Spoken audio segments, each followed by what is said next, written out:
नमस्कार दोस्तों, मेरे YouTube चैनल में आप सभी लोगों का हार्दिक स्वागत है। दोस्तों, यह वीडियो आप लोग पूरा जरूर देखिएगा क्योंकि इसके अंदर मैं जो भी बताऊंगी इसमें किया हुआ सत्य कर्म सब अक्षय प्रभाव देने वाला है। चाहे यह शनिदेव का पूजन हो, शनिश्वर जयंती भी है, अमावस्या पर अथवा तो वट वृक्ष का पूजन, वट सावित्री के निमित्त अथवा तो पितरों के निमित्त हम लोग जो भी जलदान अर्पित करेंगे वह सब अक्षय होगा, क्योंकि 26 तारीख को सोमवार का दिन है और अमावस्या भी है। इससे सोमवती अमावस्या का योग बनता है। जी हाँ दोस्तों, सोमवती अमावस्या सूर्य ग्रहण के बराबर ही कही गई है। इसमें जो भी हम लोग सत्कर्म करेंगे वह सब 10 लाख गुना प्रभावशाली होता है और इसमें किया हुआ ध्यान, जप, मौन आदि का अक्षय प्रभाव होता है। अक्षय यानी जिसका प्रभाव कभी नष्ट नहीं होता, ऐसा पुण्य प्रदान करता है। इसलिए मैंने शुरुआत में ही कहा कि वीडियो आप पूरा देखना और जो भी बताया जाए आप करते हैं तो वह सब अक्षय होकर आपका बैंक बैलेंस में पड़ा रहेगा। सोमवती अमावस्या के दिन तुलसी जी की अगर 108 परिक्रमा कोई करता है तो उसकी दरिद्रता खत्म हो जाती है, दरिद्रता मिटने लगती है, देवी सहायता उसके साथ जुड़ जाती है। तो आइए शुरू करते हैं इस वीडियो को। जय श्री कृष्ण दोस्तों, इस बार अमावस्या कब है, शनि जयंती कब मनाई जाएगी, वट सावित्री किस दिन मनाई जाएगी और इस बार अमावस्या 2 दिन की है तो बहुत ही ज्यादा कंफ्यूज है। सबसे पहले बात करते हैं शनिश्वर जयंती की यानी शनि जयंती की। देखिए, अमावस्या शुरू हो रही है 26 मई को दिन में 12:11 से और रहेगी दूसरे दिन 27 मई सुबह 8:31 तक। वैसे देखा जाए तो उदया तिथि से अमावस्या 27 तारीख को है, लेकिन मैं बार बार दोहराती हूँ कि हर तिथि और पर्व उदया तिथि से नहीं देखनी चाहिए। बहुत सारी तिथियां हैं जो उदया तिथि से देखी जाती है, लेकिन हर पर्व को नहीं देखना चाहिए। शास्त्रों के अनुसार शनि देव का जन्म ज्येष्ठ मास। अब देखिए, दक्षिण भारत के हिसाब से यह वैशाख मास की अमावस्या मानी जाएगी। वैसे ज्येष्ठ मास के कृष्ण पक्ष की अमावस्या को रात्रि के समय हुआ था, इसलिए 26 तारीख को ही अमावस्या की रात्रि हमको मिलेगी। 26 की दोपहर से अमावस्या शुरू हो रही है तो अमावस्या की रात्रि हमको 26 तारीख की ही मिलेगी। हालांकि प्रमुख शनि मंदिरों में मध्याह्न के बाद यानी दोपहर के बाद शनि पूजन चालू हो जाता है, इसलिए शनिश्वरी जयंती 26 को ही मनाना सर्वाधिक मान्य और उचित माना गया है। इस विषय पर कई प्रकार विद्वान ब्राह्मणों विचार विमर्श भी हुआ है। अपना तभी यह वीडियो बनाया जा रहा है। चलिए अब जानते हैं कि हमको क्या करना है शनि जयंती पर।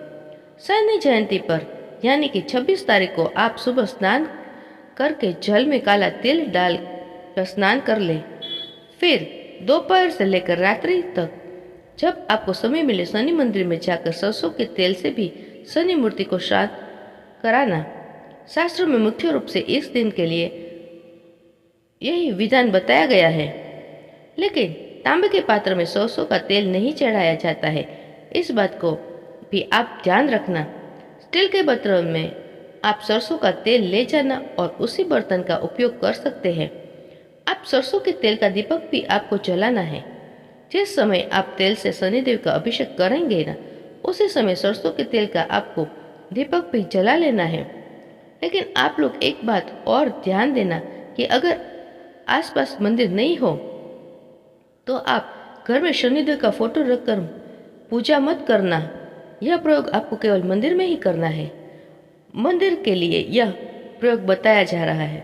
अब मान लीजिए किसी के आसपास शनि मंदिर ना हो, लेकिन आपके पास शमी का वृक्ष हो, तो शाम को शमी के वृक्ष के पास सरसों के तेल का आप दीपक जलाना शनि देवता के निमित्त। अब यह मत पूछना कि दीपक की बत्ती गोल होगी या लंबी, क्योंकि ऐसा कुछ भी शास्त्रों में वर्णन नहीं किया गया है। यह गोल और यह लंबी बत्ती महज काल्पनिक चीजें हैं। आप किसी भी प्रकार का दीपक जला सकते हैं।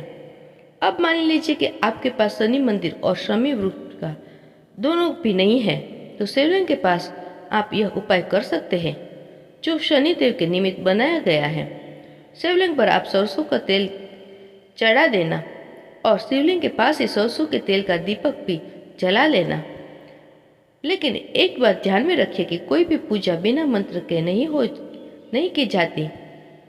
मंत्र आदिन्यस्य देवता को तेल चढ़ाते समय आप मंत्र बोल लेना, ओम शम शनीश्वराय नमः, ओम शम शनीश्वराय नमः, ओम शम शनीश्वराय नमः।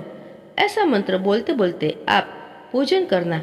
ये मंत्र का आप स्क्रीनशॉट लेकर रख लेना।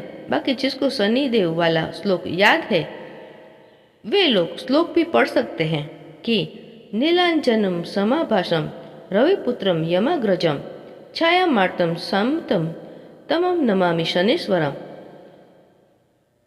यह नहीं याद हो तो कोई बात नहीं, ओम शम शनीश्वराय नमः इस मंत्र के माध्यम से भी आप पूजन अर्चन कर सकते हैं। यह उपाय करने से शनि ग्रह पीड़ा से अत्यधिक राहत मिलती है। शास्त्र में बताया शास्त्रीय बात है, इसलिए कई लोग पिछली बार कमेंट में बोल रहे थे कि शनिदेव की नजरों के सामने नहीं आना चाहिए, नहीं तो अनिष्ट हो जाता है। तो हम तेल कैसे चढ़ाए? तो देखिए, शनिदेव है देवता है और उनको न्याय का देवता माना गया है, यानी जज माना गया है शनिदेव को, और हम भी उनकी दृष्टि में सदैव है। आप बुरा करेंगे तो आपको वे दंडित करेंगे, यदि आप अच्छा करोगे तो कर्म का फल आपको वैसे का वैसा ही मिलेगा।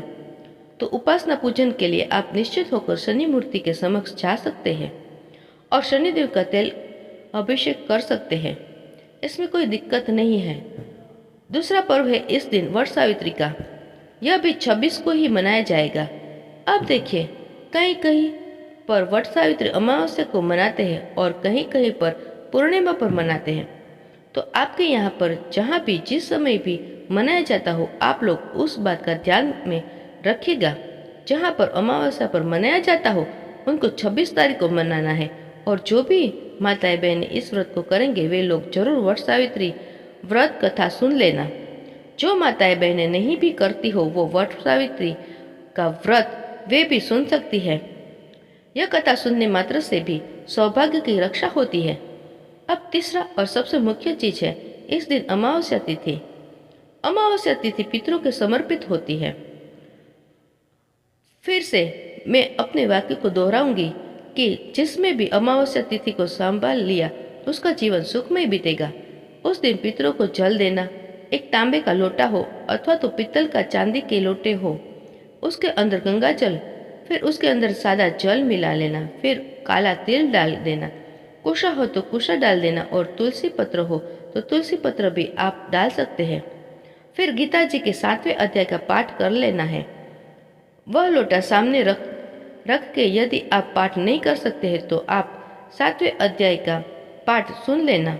इसे पाठ का लिंक मैं डिस्क्रिप्शन में दे दूंगी। उसे सुनने भी पुण्य लाभ होता है। मेरे द्वारा ही यह पाठ किया गया है। अब देखिए, पाठ सुनने के बाद आप वह जल दक्षिण दिशा की ओर मुख करके पितरों के निमित्त अर्पित कर देना। बस इतना ही तो करना है, लेकिन यह प्रयोग ना बिना खाए करना चाहिए। कब करना चाहिए कि सुबह सूर्योदय के बाद दोपहर तक आप कभी भी यह प्रयोग कर सकते हैं। अमावस्या के दिन कुल देवी या कुल देवता, ग्राम देवता, स्नान देवता, विघ्न विनाशक देवता, लक्ष्मी प्राप्ति के लिए और पितरों की संतुष्टि एवं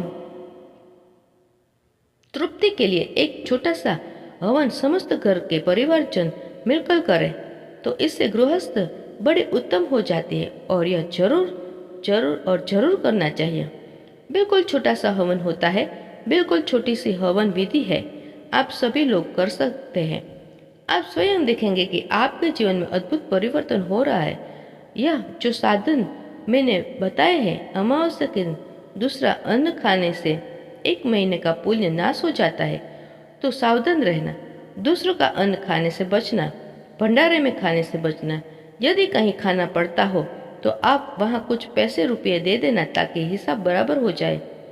इस दिन फूल पत्ते भी नहीं तोड़ने चाहिए। फूल पत्ते तिनके आदि तोड़ने से ब्रह्म हत्या का पाप लगता है।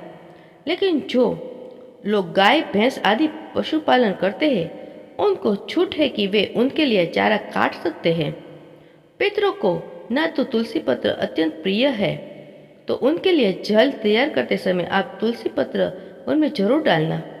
लेकिन तुलसी पत्र आप 26 तारीख को सुबह सूर्योदय के बाद तोड़ लेना।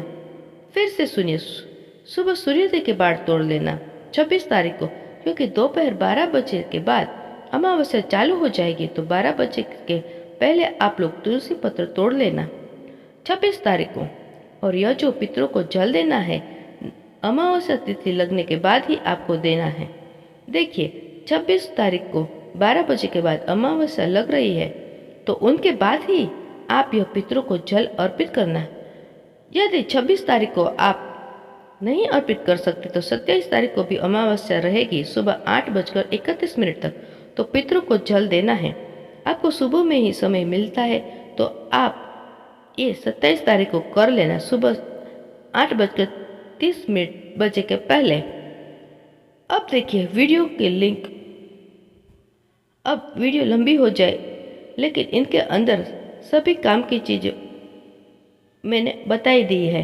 और फिर से मैंने आपको रिमाइंड करा दूं कि हवन जरूर कर लेना, पितरों को अर्घ जरूर दे देना।